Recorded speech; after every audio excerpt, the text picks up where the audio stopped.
Hey, good afternoon, everyone. My name is Steve Hale. I'm a Senior Engineering Manager here at CAE Associates. As part of our e-learning series, today I'm going to be presenting the Workbench Rigid Flexible Dynamics tool, which is used to solve transient dynamics analyses in mechanisms.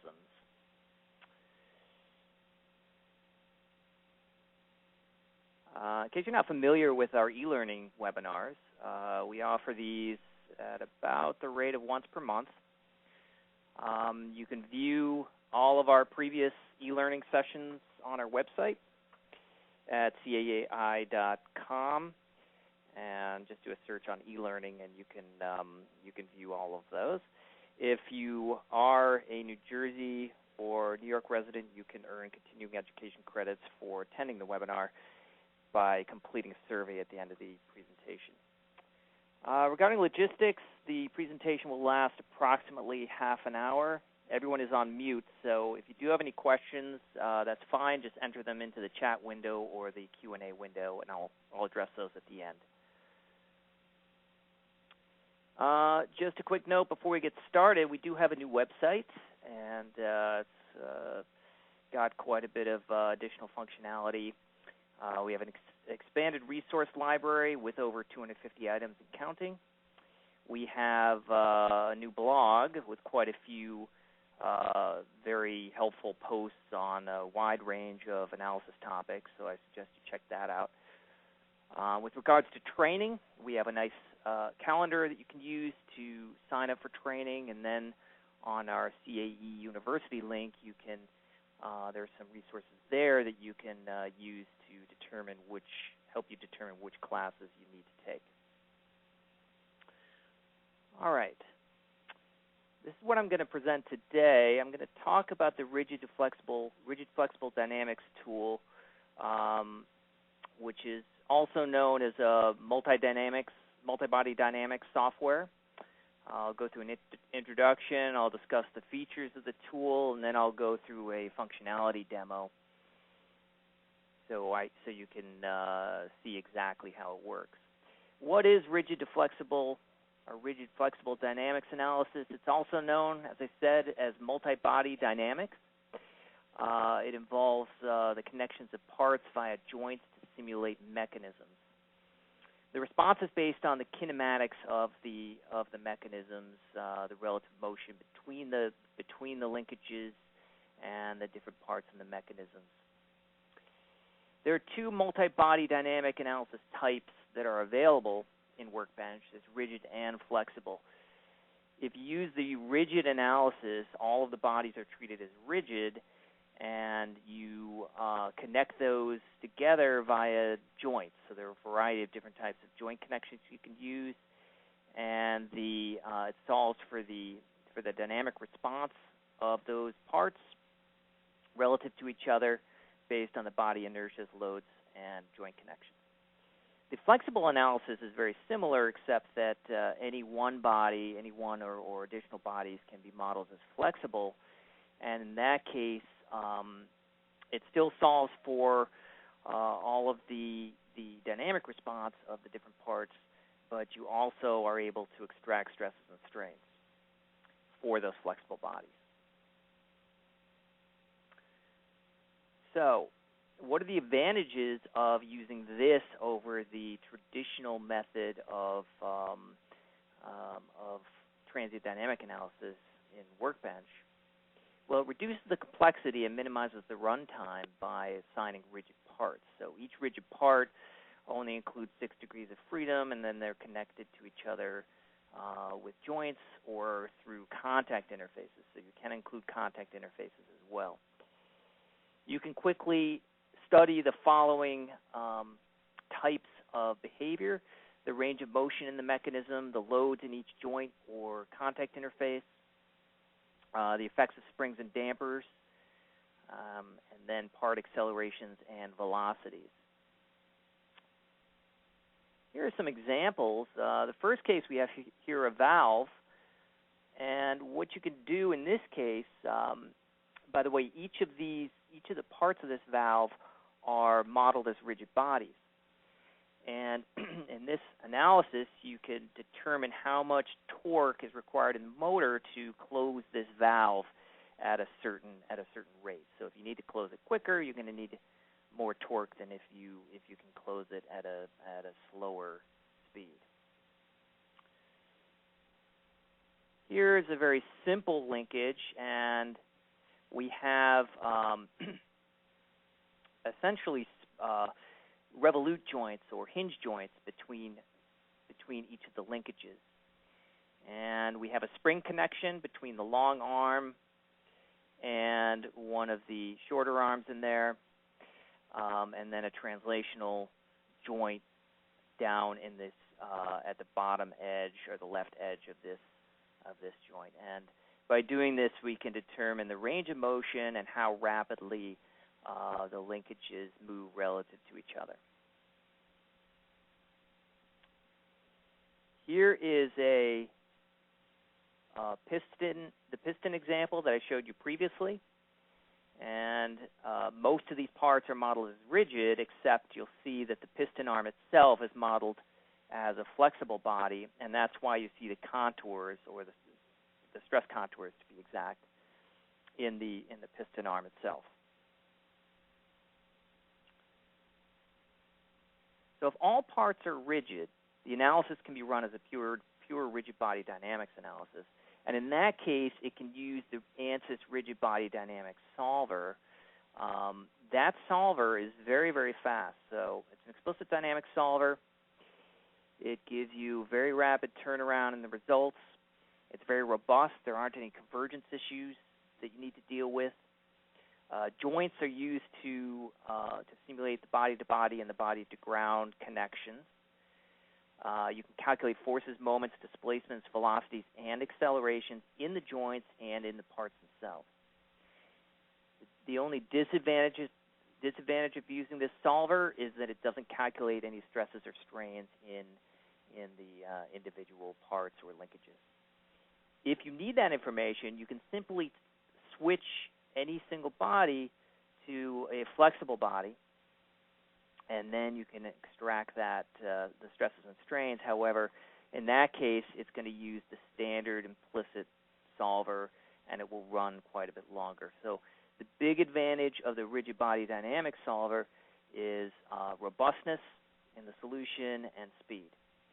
So if you're doing, for example, a design of experiments, and you need fast turnaround for the large number of design points you may have, then you'll typically want to use this type of rigid body dynamics solver to get very rapid turnaround. Now here's another case where I've taken the linkage and I've added a contact interface. I've added an additional block here, and then at the top linkage, I've added a contact interface and another contact interface at the bottom of the block.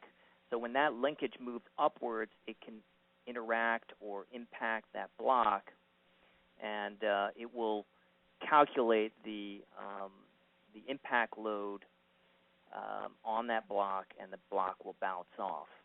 And this, even if you add contact interfaces, it still uses that rigid body dynamics solver.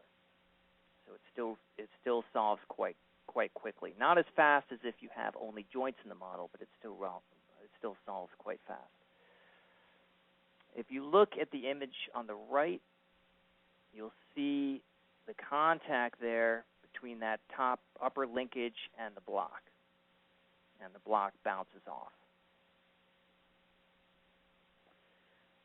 Okay, so you can include contact in there. Now, I have a question for you. I just want to get a feel for whether or not any of you have had any experience with any rigid body dynamics type of analysis. Have you used it ever? Have you seen it used? Do you have experience with it? Or do you use it frequently? So I'll give you about 30 seconds just to respond to that question, and then I'll proceed with the demonstration problem.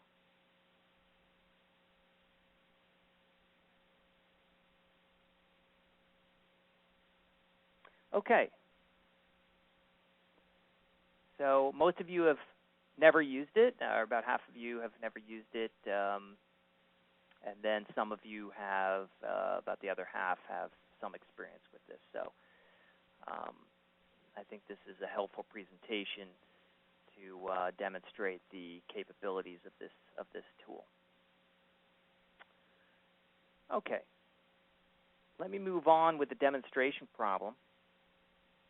What I have here is a robotic arm with a number of linkages, essentially one down at the base, another one connected to that, and actually 3 separate linkages connected to that. And each of these are connected via joints to one another, rotational, or actually revolute joints or hinge joints. And then we have actually a different type of joint at the end. So let me explain what this is going to do. The robotic arm is going to pick up this package on the right, this block on the right side. It's going to pick it up at joint location B. It's going to rotate it 20 degrees upwards. At the same time, at the base, the very base of the arm, where I'm pointing, it's going to rotate that the entire arm 45 degrees. Then it's going to take at the very tip of the arm, at location D, it's going to push that object off the end. It's going to pick it up, rotate it 45 degrees, and push the object off the end. The object is 19 pounds, and my main concern, or one of my main concerns, is the amount of torque required to lift that object in half a second. The other concern is the amount of stress that's getting generated in this base linkage down towards the left side of the arm. In order for me to get those stresses, I have to convert that. I have to change that part into a flexible body. Okay. The way we set up a rigid body dynamics analysis, under analysis systems, you simply drag and drop rigid dynamics out onto the project page, like so. So now I have a new rigid body dynamics analysis system. Here is my model. If I look under geometry and select any one of these parts, you'll see under stiffness behavior, down under details, that's set to rigid. And that's done automatically once you define the analysis type as rigid dynamics. If you needed to switch something to flexible, you can easily switch it here from rigid to flexible. Under connections, we have a variety of joint connections in this model. So we have a fixed connection down the left side at the base. We have a revolute connection. So this is a connection between the base arm and the first joint. So what you'll see in the upper left is a series of symbols that show you the degrees of freedom in the joint. Wherever you see gray, that means that degree of freedom is fixed.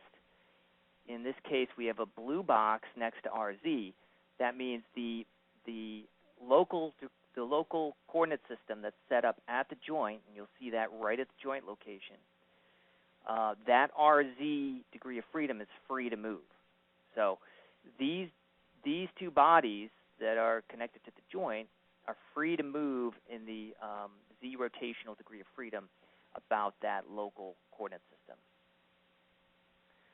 Okay, so that acts as a hinge. And we can apply loads directly to that joint. I have some other fixed connections in here. I have a fixed connection at this joint. I have another revolute joint out here, which is a little different. If you look at the details of this revolute joint, I have assigned a torsional stiffness to this. Let me change the unit system here. torsional stiffness of 5 pounds/inch per degree, and I have a torsional damping. And that's going to allow a little bit of flexibility in that joint. Okay, I also have a spring here which attaches these two parts at the actuator location. I don't have the actuator explicitly modeled in here, so this spring is inserted in here simply to stabilize the two parts that it's attached to. And you can see these surfaces that are colored. These surfaces that are colored are the two end locations that the spring is attached to. And you can assign a spring stiffness or a damping, so you can include a damper in here as well. Okay. Now I'm missing a couple of joints in here. I need to have a joint that I can use to define the rotation of this base arm, the 45-degree rotation. So I want a connection, a hinge connection, a revolute connection between this base and this first arm. So I click on joints, right-click, insert a new joint. I have to pick a reference side and a mobile side. Now for the revolute joints, it doesn't matter which one I choose as which. So what I'm going to do is I will hide the base body, choose the underside of the first linkage as my reference face. I'm going to show all bodies.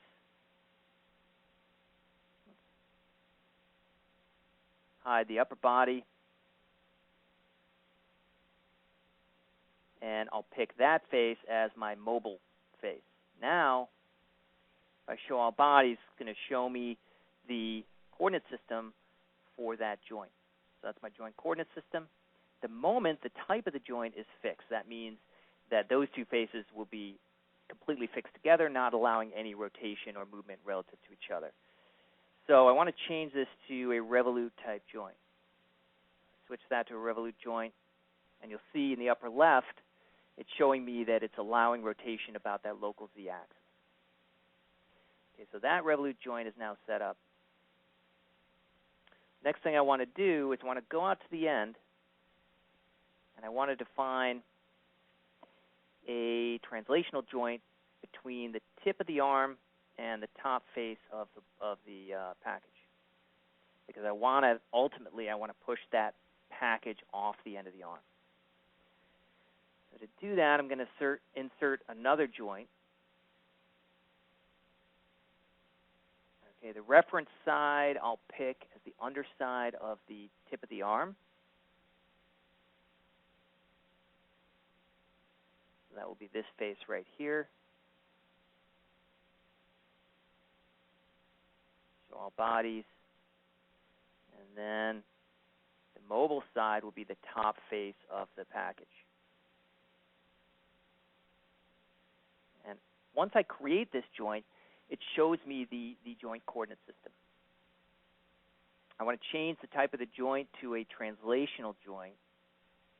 And you notice in the upper left, it shows that local x degree of freedom is now the free degree of freedom in that joint. So that's going to allow the package to slide relative to the end of the robotic arm in that x direction. Now there is a body views tool up in the toolbar. If I click on that, it's going to show me, it's going to give me some additional views of the joint. If I choose sync views, it will sync the views between all three of these windows. And it just gives me some additional tools for viewing that joint. And it's a little easier to see the joint when you look at it this way. Okay. If I look at the mesh, one thing you'll notice is that even though I have a nice green check mark, there are no elements in this model. And that's because all of these bodies are rigid. Under analysis settings, I have to define the step end time. It's going to automatically pick the time step, initial time step, min and max time step for me, and it automatically uses its own time stepping scheme, explicit time stepping algorithm to progress through the transient. I've applied gravity to the model. I have some rotation applied to this joint at the top of the base arm. And you'll notice that this is a rotational load applied to the joint, and it rotates it from 0 to 20 degrees in the first 0.6 seconds, almost 20 degrees in the first 0.5. Okay, now what I want to do is I'm going to insert another joint load, and that joint load will be applied to the arm 1 to arm 1 base. So I want to assign a rotation at this joint location, at the base of the first linkage. Okay, that's going to be a rotation. I could also apply rotational velocity loads, rotational accelerations, or moment loads. Now the magnitude, I want this to be a nice smooth curve, actually a quarter sine wave type of curve. So I'm just going to cut and paste this functional load. So I change the type of load to a function.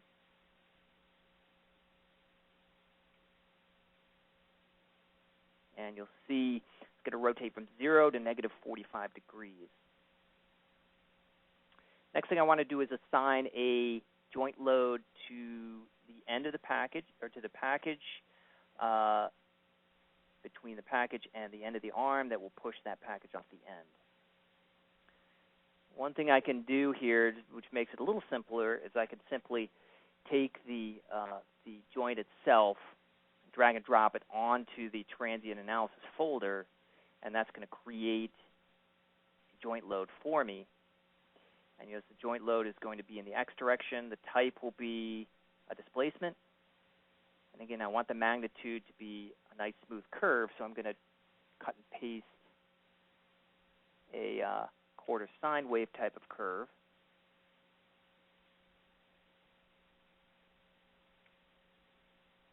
Okay, so that's going to assign a x displacement in that joint between 0 and 2 inches.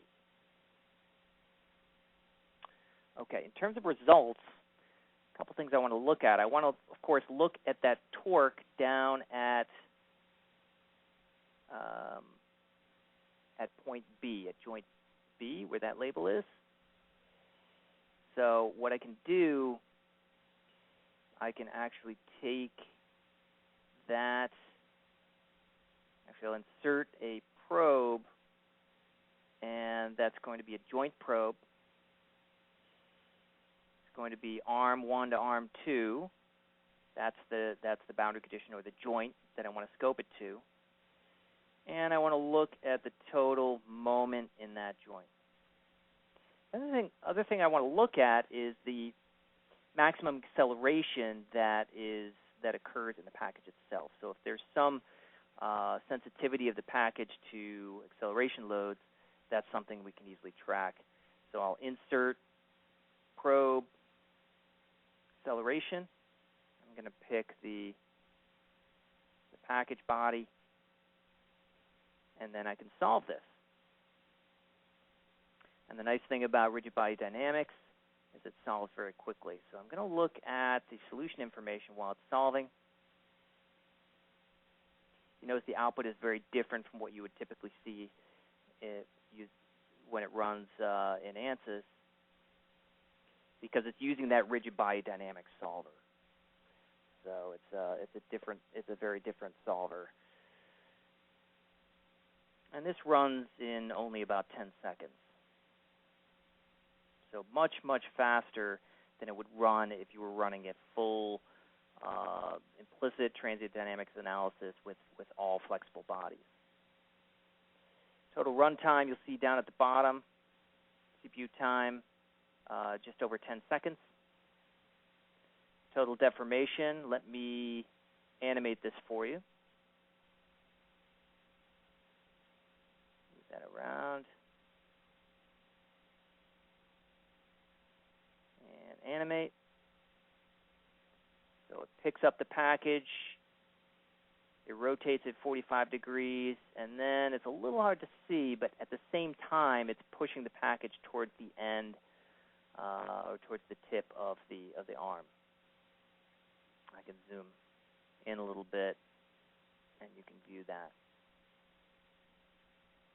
And you will see also some flexibility in this last revolute joint. There's some rotation in that revolute joint. Okay, let's take a look at the joint probe. So this joint probe is showing me the moment that's occurring in this joint here. Peak moment is about, if you look down at the table, and I'm concerned about that, the moment about the z-axis. So it's about 2260 or so inch-pounds. Right about there. The acceleration probe allows me to track the accelerations in the package. Okay, let me show that again. There we go. And so we've got some early accelerations of about 310 inches per second squared. So almost 1 g of additional acceleration above the gravitational load. Okay. Now, go back to the slides here and ask you another question. Now that we've gone through a few introductory slides and I've gone through the demo, do any of you think this tool might be useful in your work? So I'll give you just a few seconds, maybe 20 or 30 seconds to answer that question.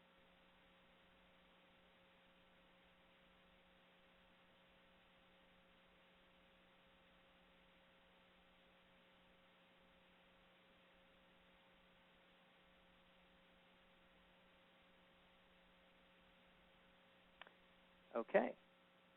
So good amount of you think that it would be somewhat useful to very useful.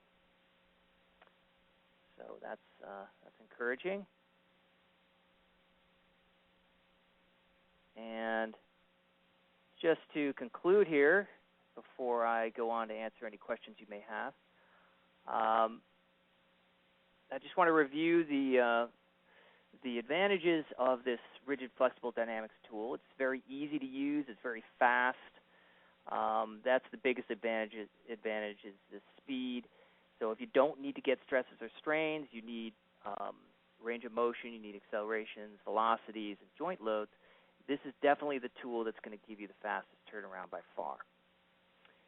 If you have a lot of design iterations, you're modifying the geometry to determine the best possible design, this again is going to give you the fast turnaround you might need to evaluate all of those different design iterations. You can also add contact. I didn't really cover that too much, but you can add contact between interfaces. It does slow down the solver somewhat, but it's still relatively fast. You can change parts from rigid to flexible bodies if you need stresses and strains. One thing I do want to show you quickly, which I didn't show you before with this demonstration problem. In this version of the analysis, I've taken arm number 1 and I've switched that to a flexible body. Now when I go to mesh that, you notice the entire structure is unmeshed except for that one flexible body.